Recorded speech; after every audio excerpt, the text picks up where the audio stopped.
Sizlarga srochniy e'lon shu joyida, voy вообще hozir ko'rib hayron qoldim. Reklama qo'yganman-ku konkursimga. O'sha reklamamni olib og'izga ahamiyat beringlar-da.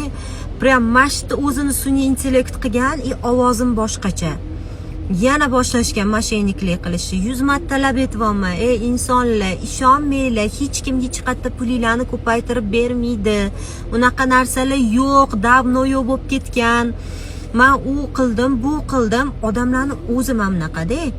Ribodan pul topgisi keladi, foizdan pul topgisi keladi, qanaqadir mosbet, qimorlarga pul tikib pul topgisi keladi. Aldanadi-da, pulini tikib qo'yadi-da, aldab ketishgandan keyin meni Telegram gruppamni topib, menga kirib yozishadi. Sen meni pulimni olding, avohliroq toping, kirsangiz turibdi o'sha yerda videolar, mashaynik ishonmanglar degan. Yo'q, bular xohlaydi o'sha harom bilan pul topishni. Keyin yeb qo'ygandan keyin kiradi Telegramimga. Tushunmayman shunaqa odamlarga boru.